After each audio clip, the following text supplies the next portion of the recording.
आम बासुदेवपुर वाला केते बोका माटी होची त्याग तपस्यार माटी बलिदान माटी गौरांग महांती की छाटी दिगला राजनैतिक ओलिया गदा मध्य को से थिले कहा पई अग्निर लेलिहान शिखा केही केही कहूतिले भोल्टेयार तांकर जेल यात्रा से दिन बखाणुथिला वीर नेपोलियन को प्यारिस अभिमुखी बाहुड़ा यात्रा अबा गांधी दांडी पदयात्रा देश मातृकार सेवा पई जौवन रे पाद थापुथिबा बेले से दीर्घ 4 वर्ष 6 मास काल काटिले सुदूर पाटना जेल काल कोठरी रे विप्लवी केबे मरेना गोरा साहेबंको नाली आखि को बेखातिर करी से बनिथिले अभिभक्त बालेश्वर जिला बासुदेवपुर द्वितीय गांधी महात्मा गांधी नीति आदर्श एवं तांको नीति आदर्श भीतर कौन अंतर नथिला तांको बासुदेवपुर गांधी बोली मध्य उपाख्यान दिया जायतिला और स्वाधीन बांछा नीति चकलार राष्ट्रपति आमे कहूचु 5 फुट 6 इंचर से स्वाधीन चेता मनीष संग्रामी गौरांग चंद्र महांती कथा आज स्वर्गत संग्रामी गौरांग चंद्र महांती 27तम श्राद्ध वार्षिक भावविहल हो जाइथिला रक्त तीर्थ इरम मेलन पड़िया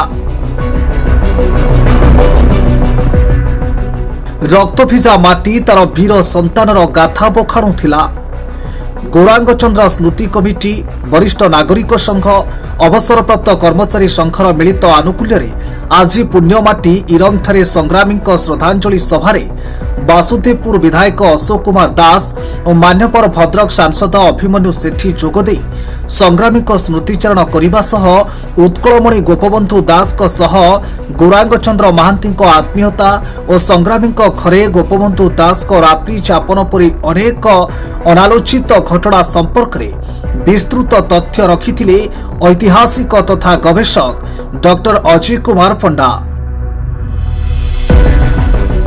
जो संग्रामी मानक त्याग तितिक्षा और बलिदान को पाथेय करी देश स्वाधीन हैला सेमानकु किपरि परवर्ती मुहूर्त में राजनीतिर अड़िया कथा को फिंगी दिया गला तार शिकार होइतिले बासुदेवपुर गांधी एकथा कहिबा बेले शिक्षाविद भागीरथी महांती संग्रामी सह करा जाइथिबा अन्याय को आगामी पीढ़ी तांको आवर्तमान रे भरणा करिवार समय आसीछि बोली कहिथिले।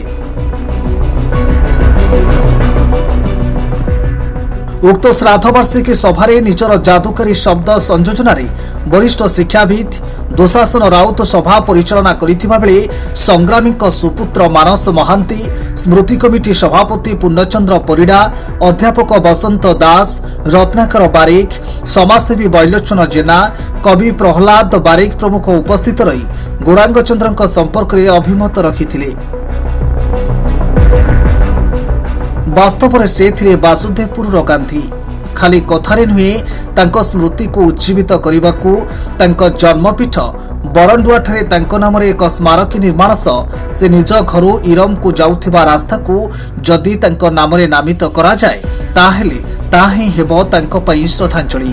परिजन व्यक्ति जांको कि बासुदेवपुर गांधी कहा जाए तांकर स्मृतिचारण सभारे मते अंशग्रहण करिवार सुजोग दैथिबा इरम माटी होची त्याग तपस्यार माटी बलिदान माटी ये माटीर ऐतिह्य परंपरा केवल भद्रक पाई नुहे सारा ओडिशा पाई गर्व गौरवर विषय ए माटी को मु नमन करुछि एवं आज विभिन्न वक्ता माने वक्तव्य माध्यम रे गौरांग बाबूंकर स्वर्गत गौरांग चंद्र महांतींकर विषय रे जो सब कथा कहले निश्चित भाव में जानिबार विषय शिखिबार विषय आज अधिक खुशी होता जदि एठारे किछि युवक युवती माने एठारे उपस्थित थांते से माने ये माटीर इतिहास विषय रे स्वर्गत गौरांग चंद्र महांती विषय किछि जानि पारथि। संग्रामी गौरांग चंद्र महांती जने संग्रामी नथिले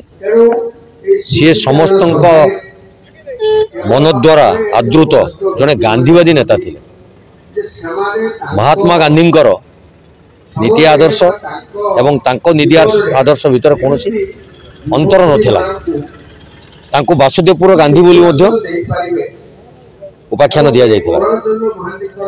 ତ ତାଙ୍କ ତ୍ୟାଗ ବାବଦରେ କହିବା ତ ଅତୁଳନୀୟ। ସେମାନେ ଯାହା ଯାହା ତ୍ୟାଗ କରି ଏ ଅଞ୍ଚଳକୁ ସଂଗ୍ରାମୀର ଯେଉଁ ବାର୍ତ୍ତା ଦେଇ ସଂଗ୍ରାମୀମାନଙ୍କୁ ଉତ୍ସାହିତ କରି ଇଂରେଜମାନଙ୍କ ଠାରୁ ଆଦାୟ ହେଉଥିବା ଇଂରେଜମାନଙ୍କ ଦ୍ୱାରା ଆଦାୟ ହେଉଥିବା ବିଭିନ୍ନ ଟିକସକୁ ବନ୍ଦ କରିବାର ଯେଉଁ ପଦକ୍ଷେପ ନିଆଯାଇଥିଲା ସେଥିରେ ଗୌରାଙ୍ଗ ଚନ୍ଦ୍ର ମହାନ୍ତିଙ୍କର ମୁଖ୍ୟ ପଦକ୍ଷେପ ଥିଲା। ତେଣୁ ସିଏ ଜଣେ ଭାଷାରେ ପ୍ରକାଶ କରିହେବ ନାହିଁ, ସିଏ ଜଣେ ଉଚ୍ଚ କୋଟିର ଏବଂ ଉଚ୍ଚ ଚିନ୍ତାଧାରା ବ୍ୟକ୍ତିତ୍ୱ ଥିଲେ। ଆମେ ବାସୁଦେବପୁର ବାଲା କେତେ ବୋକା। ବାଞ୍ଛାନିଧି ଚକଲାର ରାଷ୍ଟ୍ରପତି ତାଙ୍କର ପିସ୍ ପୁଅ ଭାଇ ଆସେମ୍ବଲିରେ ପହଞ୍ଚି ପାରିଲେ, ବାଚସ୍ପତି ହେଲେ। ତାଙ୍କ ସାଙ୍ଗ ରବୀନ୍ଦ୍ର ମୋହନ ଦାସ ଯାଇକି ପହଞ୍ଚି ପାରିଲେ ଆସେମ୍ବଲିରେ। ତାଙ୍କର ବନ୍ଧୁ ନୀଳାମ୍ବର ଦାସ ଯାଇକି ପହଞ୍ଚିଲେ। ଗୌରାଙ୍ଗ ମହାନ୍ତି କି ଛାଟି ଦିଆଗଲା ରାଜନୈତିକ ଅଳିଆ ଗଦା ମଧ୍ୟକୁ। ଆପଣମାନେ ସାମ୍ବାଦିକ ଲୋକ, ଆପଣ ଏନକ୍ୱାରି କରିବେ, ବୁଝିବେ ଏ କାର୍ଯ୍ୟର ନେପଥ୍ୟ ନାୟକ କିଏ। 44 ବର୍ଷରେ କ'ଣ ବୟସର ଲୋକଙ୍କୁ ଚାକିରି ଦିଆଯିବା କଥା? ରାଷ୍ଟ୍ରପତିଟା ଗୋଲାମ ହେଇଗଲା। ତେଣୁ ଏ ଯେଉଁ ଷଡ଼ଯନ୍ତ୍ର ଆମେ ବାସୁଦେବପୁରବାସୀ ନିଜକୁ ବୁଝେଇଦେଲୁ ଯେ ଗୌରାଙ୍ଗ ବାବୁ ସମାଜ ସେବାକୁ ଆଦରି ନେଲେ।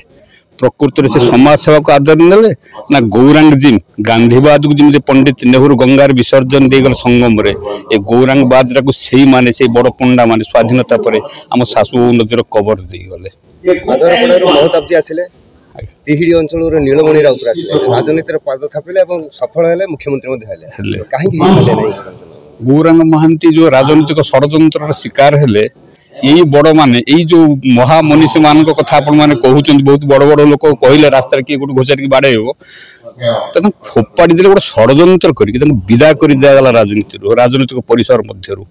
ଏବଂ ବାଞ୍ଛାନିଧି ମହାନ୍ତି ଭାରତବର୍ଷର ସ୍ୱାଧୀନତାର ସ୍ୱପ୍ନ ନୂତନ ସୂର୍ଯ୍ୟ ଦୀକ୍ଷକୁ ବଞ୍ଚି ନଥିଲେ। ଗୌରାଙ୍ଗ ବାବୁ ହେଇପାରିଥାନ୍ତେ ବିଧାୟକ ଏଠି, କମଳା ପ୍ରସାଦଙ୍କର ହେଇପାରିଥାନ୍ତେ ବିଧାୟକ ସେଠି, କିନ୍ତୁ ଏକ ଷଡ଼ଯନ୍ତ୍ର କରି ତାଙ୍କୁ ବିଦା କରିଦେଲା, ତାଙ୍କ ମୁଣ୍ଡଟାକୁ କାଟି ଦିଆଗଲା। ଆଉ ମୋତେ ଲାଗିଲା ଯେ ଇଷ୍ଟ ଇଣ୍ଡିଆ କମ୍ପାନୀ ବିରୁଦ୍ଧରେ, ବ୍ରିଟିଶ ଶାସନ ବିରୁଦ୍ଧରେ ଏ ଅଞ୍ଚଳର ଲୋକମାନେ ସ୍ୱାଧୀନ ବାଞ୍ଛାନିଧି ଚକଲା ଗଠନ କରି ସଂଗ୍ରାମ କରିଥିଲେ। ତେଣୁ ଏ ଅଞ୍ଚଳ ପୁଣି ଥରେ, ଏ ବାସୁଦେବପୁର ଅଞ୍ଚଳ ଗୋଲାମୀଟାକୁ ବରି ନେଲା। ସ୍ୱାଧୀନତା ପରେ ଦୀର୍ଘ ଦିନ ଧରି ଗୋଲାମୀଟାକୁ ବରି ନେଲା। ବାସୁଦେବପୁରରୁ ଉଦୟ ଜେନାଙ୍କ ରିପୋର୍ଟ, ମେଟ୍ରୋ ଟିଭି ଓଡ଼ିଶା।